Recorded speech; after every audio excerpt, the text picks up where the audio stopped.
오늘 말씀의 제목은요, 나의 삶의 결이 주의 길을 닮게 하소서입니다. 예레미야 7장입니다. 예레미야 7장은 흔히 신학자들로부터 성전설교라고 말해지고는 합니다. 일단 본문 1절과 2절을 보면은요, 이제 하나님께서 예레미야에게 말씀으로 임하시고, 그러니까 이제 예레미야가 여호와의 집 문 앞에 서서 이제 그 지나가는 사람들에게 말하고 있는 것이죠. 그러니까 지금 예레미야가 말할 때 듣는 사람들은 누구입니까? 성전 문 앞을 드나드는 사람들인 것이겠죠. 그러니까 하나님을 모르는 패역한 사람들이 아니라 오늘 우리처럼 일상 가운데서도 구별하여서 오늘 수요 예배에 참석한 우리들과 같은 존재들에게 지금 예레미야는 말하고 있는 것입니다. 사실 일상을 살아가면서 예배를 드리러 찾아오는 거, 수요 예배 나오는 거, 저도 사회생활 조금이지만 해봤고 장사해보니까 이게 참 쉬운 일이 아니더라고요. 집에서 기다리는 식구도 있겠고요, 오랜만에 만나자고 연락 온 친구의 연락도 있겠고요, 아니면 자기 개발하려고 등록해 놓은, 저 같으면 이제 살을 빼야 되니까 헬스장을 등록해 놓은 것도 있겠고요, 학원도 있겠고요. 그도 아니면 그저 너무 지쳐서 그냥 침대에 누워서 쭉 쉬고 싶은 마음도 있을 것입니다. 사실 이 평일에 일상 가운데 예배에 나오는 것이라는 것은 굉장한 신앙적인 결단이 필요한 일인 것이죠. 그런데 이제 여느 때와 같이 이날에도 성전 문 앞을 지나던 그 예배자들도 어쩌면 우리와 같은 어떤 그런 신앙적인 마음이 가지고 그곳을 지나고 있었을지도 모릅니다. 그런데 갑자기 예레미야가 나타나더니 하나님의 말씀을 외치기 시작하는 것입니다.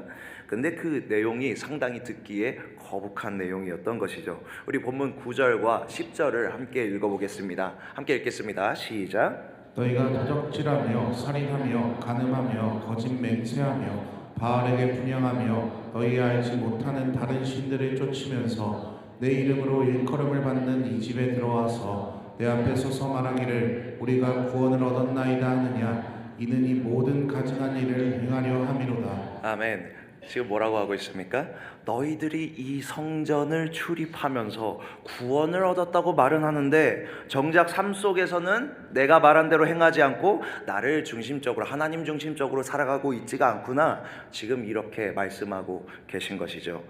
여러분, 마귀가 믿음이 연약하거나 흔들리는 사람들한테는 여러 유혹과 시험거리를 줘서 교회를 못 나오게 하는 방식으로 역사하겠죠.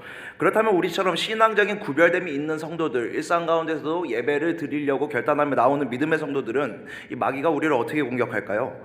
여러분, 한번 마귀의 입장에 생각해 보십시오. 하나님을 모르게 할 수는 없습니다. 우리는 이미 하나님을 알고 하나님을 따르기를 원하는 사람들입니다.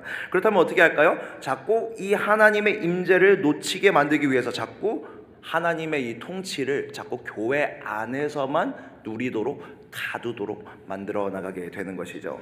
여러분, 성령 충만합니다. 뜨겁습니다. 근데 교회 안에서만 뜨겁습니다. 사랑을 전합니다. 근데 우리들끼리만, 우리 안에서만 뜨겁습니다. 자꾸 영향력을 냅니다. 그러나 빛과 소금의 역할이 자꾸 어디에 그치게 되는 거예요? 우리 교회 안에서만 훌륭한 섬김이 나타나게 만든다는 것이죠. 그리고는 이제 세상에 나가면 어때요? 내가 이제 교회에서 수고롭게 섬겼으니까 세상에서는 세상 남들이 하는 대로 한번 가보자, 내 뜻대로 한번 살아보자. 교회 밖에서의 삶을 마귀는 자꾸 자기가 통치하려고 우리를 자꾸 이끌어 가게 된다는 것이죠. 여러분, 근데 사실 알지 않습니까? 신앙과 삶의 분리, 사실 우리에게는 굉장히 편해요. 왜 그러냐 하면은 사실 하나님이 말씀을 따라 산다는 건 굉장히 시대의 문화와는 역행하는 것이거든요. 그런데 남들 다 하는 대로 그냥 하면 되고 내가 하고 싶은 대로 하면 되니까 얼마나 분리되는 것이 편합니까? 근데요, 여러분, 하나님이 율법의 말씀을 시내산에서 이스라엘 백성에게 주셨을 때, 여러분, 그건 사실 무엇을 위한 것입니까? 이스라엘 백성의 삶이 어디에 있던, 어디에 서 있던 간에, 그건 상관없이 어느 시간에 있던지 간에 항상 하나님과의 언약 관계 안에서 복을 누리도록 하시기 위해서 하나님이 그들에게 말씀을 주어주신 것이죠. 성전에서 혹은 제사를 드릴 때만 그런 게 아니라 일상의 삶 가운데서도 이 약속하신 말씀 붙들고 살아가면 그 약속하신 말씀의 복을 누리기 위해서, 그렇게 하시기 위해서 우리에게 주어주신 것이라는 것입니다. 특별히 저 약속의 땅, 이스라엘 백성들 그 당시 광야에 있을 때 어디에 가야 됐죠? 가나안에 들어가야 됐잖아요.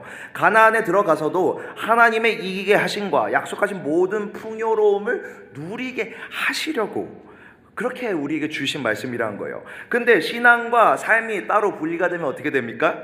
그 삶의 자리에 하나님의 통치가 없게 되고 하나님의 능력이 나타나지 않게 되며 결국에는 하나님께서 우리에게 예비하신 복을 우리가 충분히 누리지 못하게 되고 마는 것이죠. 그러므로 그렇다면 우리는 어떻게 살아가야 합니까? 삶의 모든 삶의 결이 그냥 신앙과 삶이 분리됐으니까 좀 대충 이어보자 이 정도로 되면 아는 것이죠. 이 정도로 그치면 안 되는 것이죠. 신앙 자체가 우리의 삶이 되어야 되는 것입니다. 우리의 모든 삶의 결이 신앙의 결로 주의 예비하신 길을 따라 우리가 어디에 있든지 나아가야만 하는 것입니다. 우리 삶의 이전에는 간과했던 여러 삶의 분야와 상황들, 그런 상황 정황들 뿐만 아니라 그곳에 섰을 때 내가 생각하고 판단했던 나의 머리, 나의 사고, 이 모든 것, 이곳에서도 하나님의 뜻은 분명히 존재한다. 이 세상 사람들이 가득한 곳에서도 때로는 나를 낙심하게 만드는 그 상황 가운데서도 하나님의 뜻은 있구나. 그러니까 내가 대충 살아가면 되는 것이 아니라 하나님의 말씀에 따라 그것을 바라보고 해석하려고 노력해야지.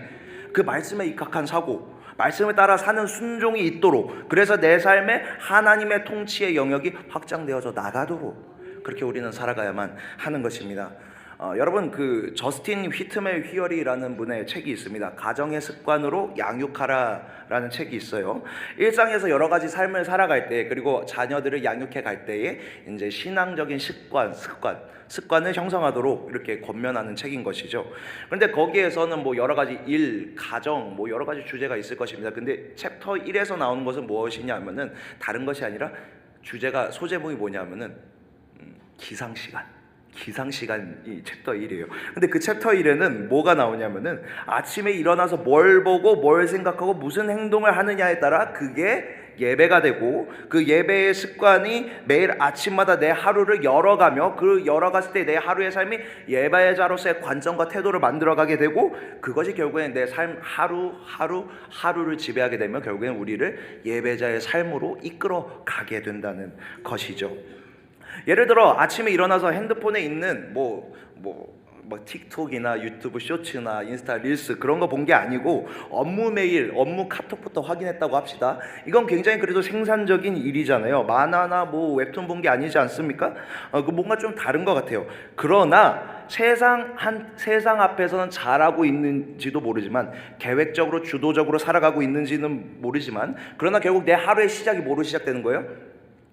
오늘 해야 하는 일이 일로 시작되는 것이죠. 그럼 뭐예요? 오늘 해야 하는 일이 하나님보다 앞에 있게 되는 것입니다.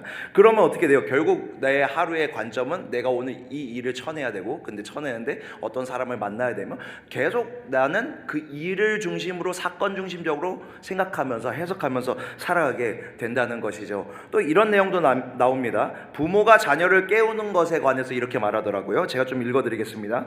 부모의 첫 번째 역할은 가족을 제 시간에 깨우는 것이 아니라 가족들의 기상 습관을 복음 위에 세워가도록 하는 것이다.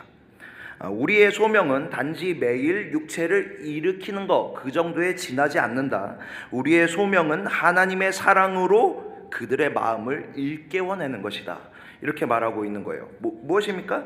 억지로 깨워서 보내는 거에 그치지 말고 함께 잠시라도 말씀 한 구절 읽어주고 손잡고 기도해주고 격려해주는 시간, 때로는 아이가 늦잠 자고 땡깡 부리고 신경질 내더라도 기능적으로 어떻게든 보내는 거에 그치는 게 아니라 잠시 차를 좀 늦더라도 멈춰 세워서 그렇게 시작할 수 있도록 만들어 가야 한다는 것입니다. 그렇게 될 때 아이에게는 예배자로서의 삶의 습관이 형성되어지고 그 삶의 관점이 예배자로서 세워지며 예배자로서 살아가게 된다는 것이죠.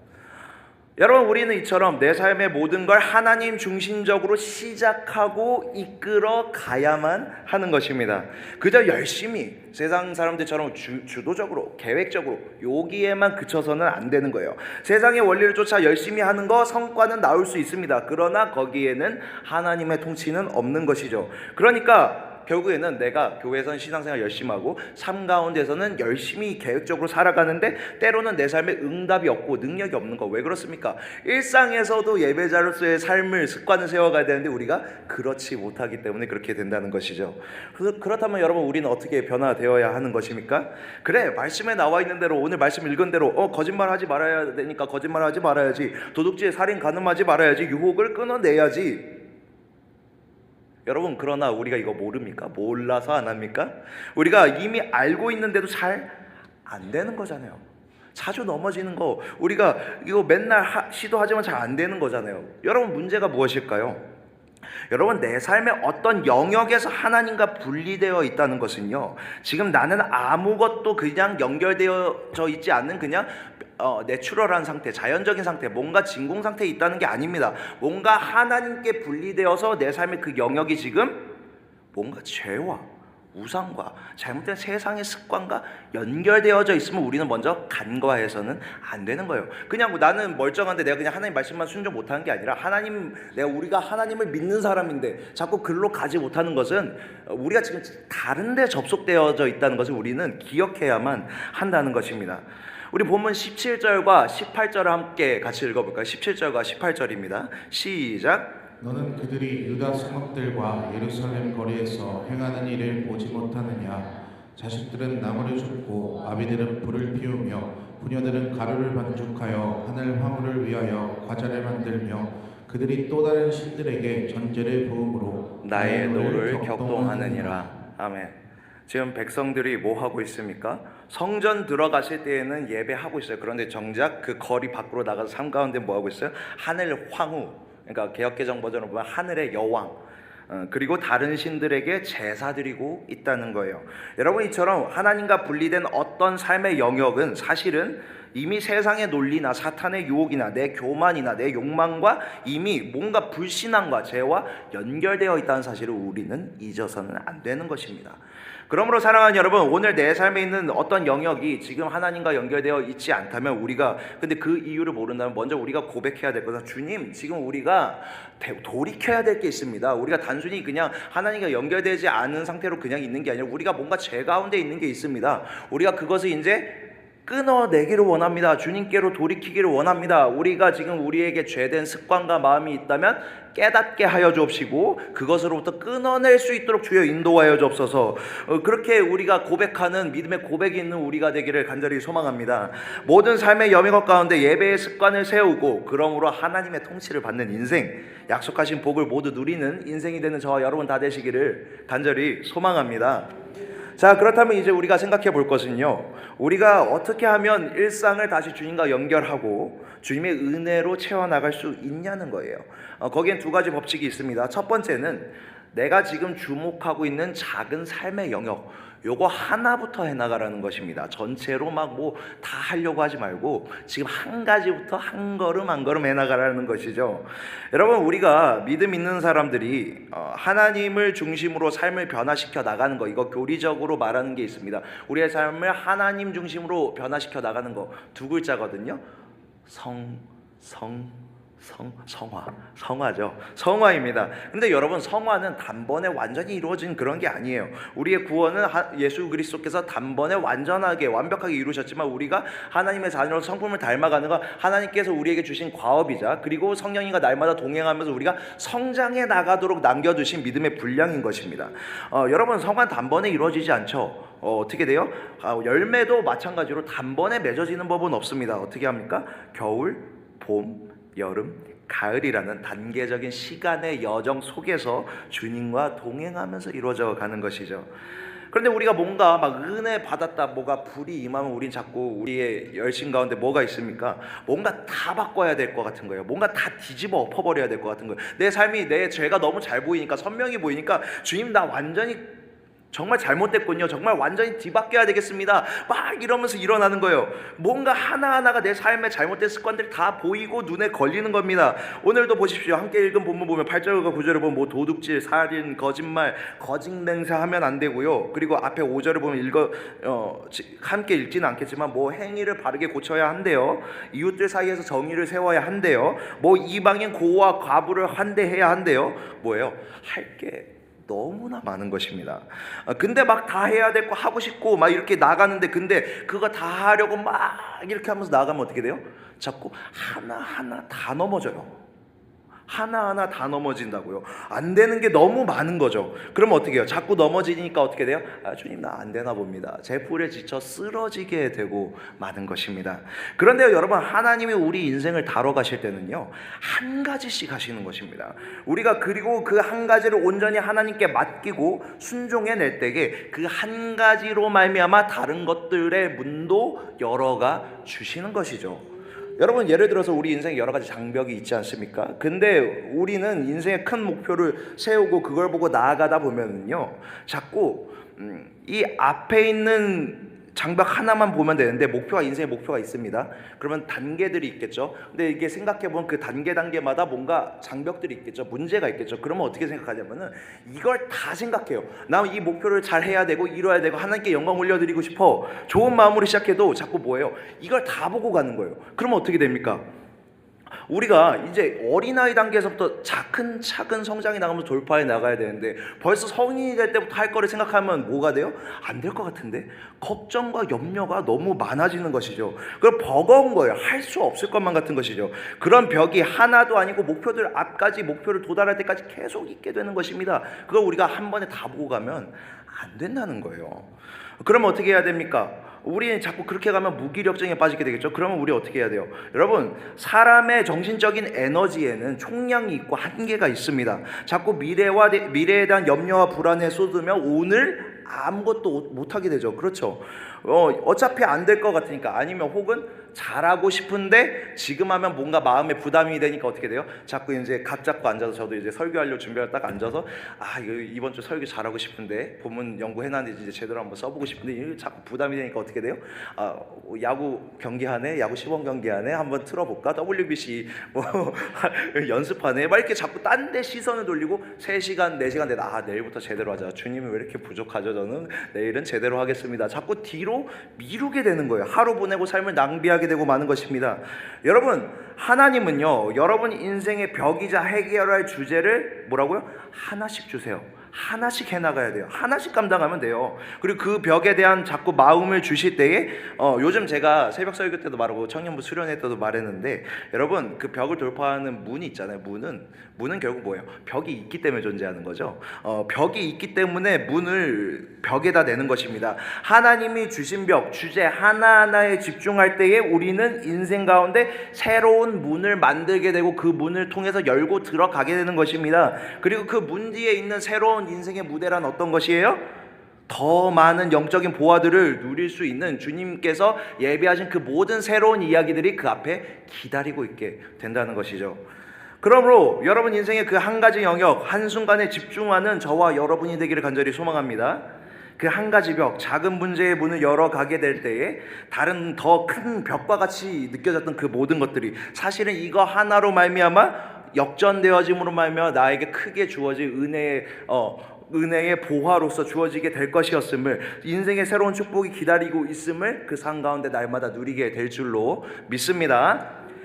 두 번째로 우리가 우리 삶을 주님 안에서 변화시켜 나가는 법은요, 작은 것을 실천해 나가는 것은 좋긴 해요. 그러나 실천하는 행동에만 주목하지 말라는 거예요. 행동에만 주목하지 말고 실천하는 원리와 이유에 대해서도 우리가 날마다 하나님의 뜻을 구해야 한다는 것입니다. 우리 본문 22절과 23절을 함께 읽어볼까요? 함께 읽겠습니다. 시작.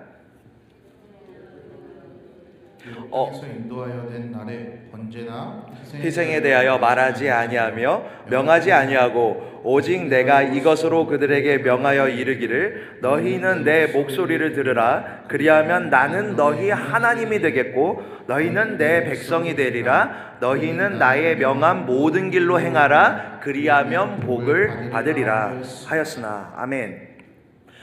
뭐라고 하시냐면은 내가 너희 열조를 애굽 땅에서 인도하여 낸 날에 번제나 희생에 대하여 말하지 아니하며 명하지 아니하고라고 말씀하고 시작하고 계시죠. 무슨 말이냐 하면은 내가 언제 번제나 희생 제사 행동으로만 하라고 말했느냐, 그것만 실천하라고 말했느냐, 뭘 하는지보다 더 중요한 건 내 길로 와서 나와 함께 내가 너희 하나님이 되고 너희가 내 백성이 되는, 그렇게 가까이 오라, 나와 함께 하라는 것이죠. 행동만 따라하는 것이 아니라 하나님의 마음 가운데로 가까이 가라는 것이죠.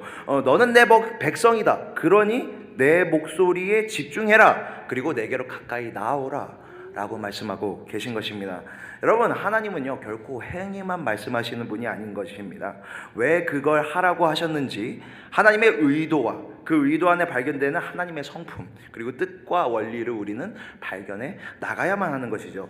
예를 들어 우리 인생에 우리는 이제 신앙생활을 하면 11조를 반드시 해야 되지 않습니까? 우리가 11조를 한다고 해서 그 행동만 생각하면 안 되는 거예요. 10분의 1을 바치면 그 다음에 복을 받는다, 이렇게만 생각하면 안 되죠. 어떻게 생각해야 하는 것입니까?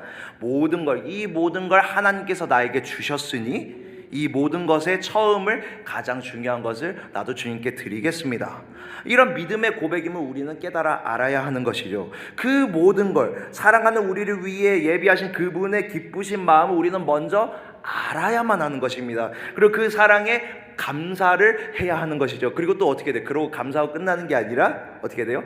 그분의 자녀로서 우리는 또한 그분의 선하심과 그렇게 사랑과 인자를 베풀어 나가신 그 성품을 우리는 닮아가야만 하는 것입니다. 주님께서 우리 인생의 모든 것을 허락하심으로 말미암아 우리가 기쁨과 감사의 고백으로 11조를 하게 만드셨듯이 우리 인생 역시 이제 어떻게 해야 돼요? 주님께서 우리에게 복을 주신 것을 유통하는 통로로서 살아가야 한다는 것이죠. 이렇게 우리는 결국 궁극적으로는 하나님의 성품을 닮아가며 그분의 마음을 이해하면서 우리의 삶을 순종의 삶으로 채워가야만 한다는 것입니다.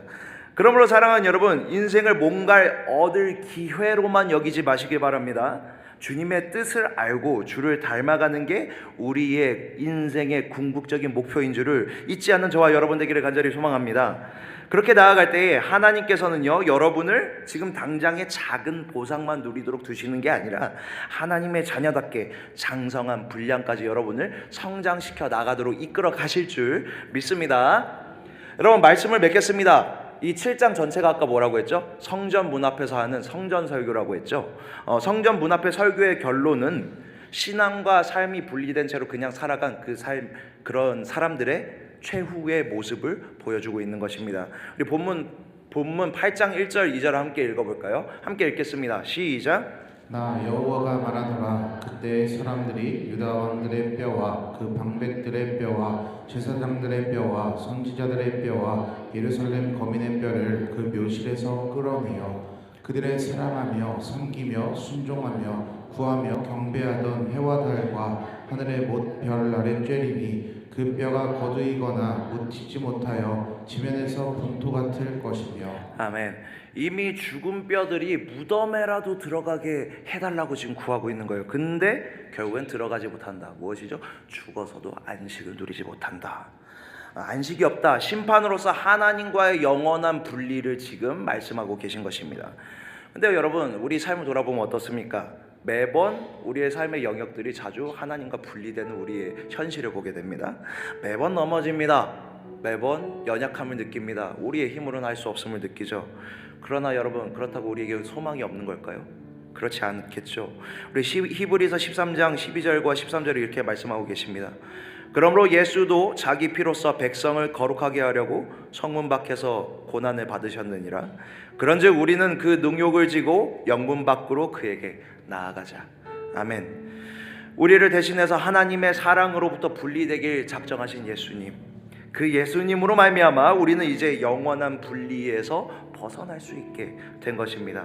그러므로 사랑하는 여러분, 오늘 이 예수 안에서 마른 뼈가 다시 소생되듯이 오늘 여러분의 삶 속에 죽어있는 것만 같이 계속 그냥 흘러가 버리는 지지부진한, 내가 끊어내고 싶지만 끊어낼 수 없는 나의 삶의 정황들, 그거 역시도 우리가 예수 안에 있을 때 예수의 능력으로 말미암아, 그 예수의 사랑으로 말미암아 우리의 삶은 다시 주님과 연결되게 되는 것입니다. 소생되게 되는 것입니다. 그러므로 사랑하는 여러분, 소망을 우리에게 두지 말고 이 주님께 두는 저와 여러분 되기를 간절히 소망합니다. 우리는 오직 예수만을 의지하는 저와 여러분 되기를 간절히 소망합니다. 예수의 이름만을 찬양하는 저와 여러분 되기를 간절히 소망합니다. 예수의 능력만을 굳게 신뢰하는 저와 여러분 되기를 간절히 소망합니다. 그러면 예수님께서 여러분의 삶의 결이 주의 길을 닮아가도록, 여러분의 모든 삶이 하나님 중심의 삶으로 세워져 가도록 인도해 가 주실 줄 믿습니다. 우리 이제 함께 찬양합니다. 나의 삶의 결이 주의 길을 닮게 하소서. 함께 찬양하고 기도하겠습니다.